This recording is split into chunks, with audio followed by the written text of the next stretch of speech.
I want to start with my new top 10. And before I start on this top 10, I want you guys to understand when I do a top 10, I'm trying as best I can to take a snapshot of that particular week. This is not world golf ranking points that are on a 2-year rolling scale. So, yes, this is going to look different, and I'm going to take you through the philosophy of how I arrived, in particular at the top 5 here in a moment. But you need to understand, first and foremost, this is a snapshot this week. First week in October, who's the top 10 teams in the country? Well, let's show you. Okay, let's start 10-1 here, and we'll begin the reveal. And we start down here at these teams that are very clearly Utah, 9, Tennessee, 8, Penn State, 7, USC, 6, Oklahoma State.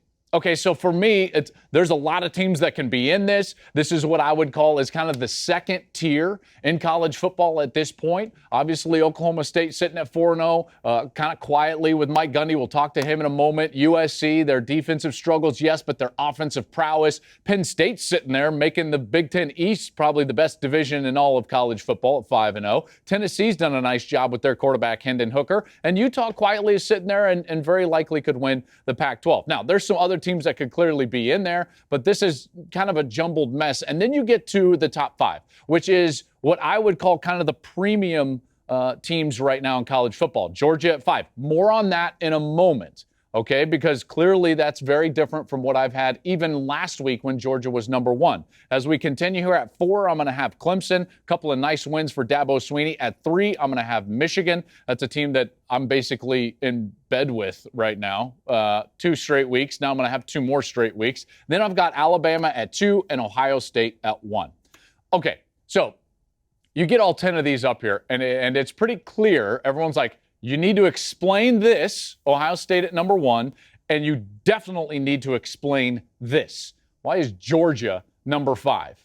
So when we get into this, or before we get into this, let's hear from Kirby Smart. I know these environments you're walking into, and you know what? It's going to be really hard next week too. And it's going to be really hard the next week.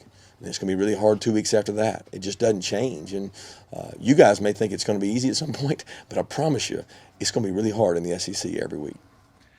Okay, listen, that is narrative and it's propaganda. You do not have to put the qualifier in there that it's going to be hard in the SEC. It's hard on the road in any conference. And this notion that it's harder in the SEC is false. And what Kirby Smart was doing right there after their win against Missouri last week was propaganda. Point blank and period, okay? And there's a lot of people that buy into it. Certainly, there's a whole network that buys into it and pushes it.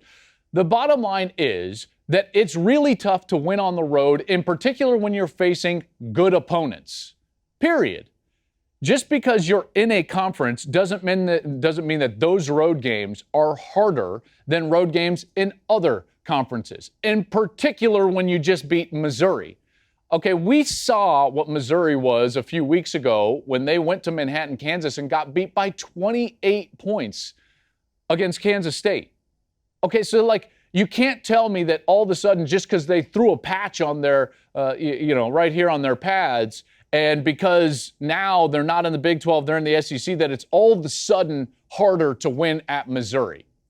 It's just false, all right? And the way that Georgia played in this snapshot of right now, if we have some recency bias of right now, what we've seen in the last 2 weeks is that Georgia has not played their best football.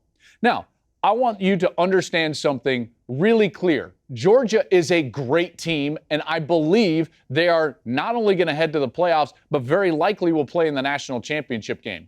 But in the first week of October, they're number 5 because of the way they played in the last 2 weeks. All right, they only had a 10-point lead against Kent State early in the fourth quarter a couple of weeks ago. You could explain it away. I did. I kept them at number 1.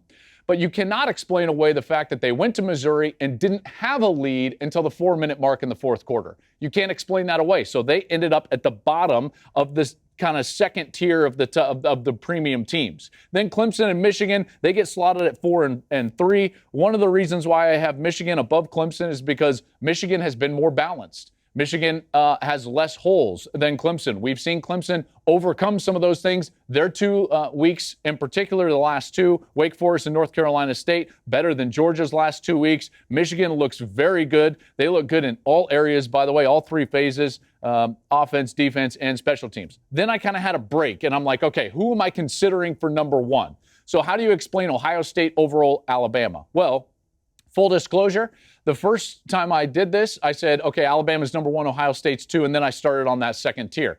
But the problem is, in this snapshot, in the first week of October, Alabama's got questions about the quarterback, Bryce Young, and his health.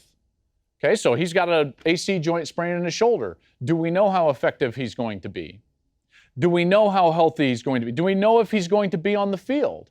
No. So in this snapshot this week, Ohio State's going to be the number 1 team. This could very well flip if Bryce Young shows that he's healthy and Bama continues to dominate the way that they can and do on a weekly basis. But this week, Ohio State, they have a defense that is playing in the top 25 in the country. They have an offense that I think is the best offense in the country, and their quarterback is playing at a really elite level in C.J. Stroud. So this week, first week of October, Ohio State's number 1, Bama's number 2. Then you get to the second tier of the premium brands, Michigan, Clemson, and Georgia. Georgia, you start playing better, you're going to rise up. But I'm not going to give you a pass just because you claim that it's somehow difficult to play on the road just because of the conference that you play in. The fact of the matter is, Michigan's win at Iowa is a better win than Georgia at Missouri. You can't sell me on the fact that it's more difficult to play at Missouri. In fact, you should dominate much more than that because you're a great team like I think you are, and certainly will rise up this when you start playing that way. Hey, thanks for watching. If you enjoy that clip, make sure you click subscribe somewhere down here. From game highlights to exclusive interviews and rankings, we've got everything you need as a college football fan right here, College Football on Fox.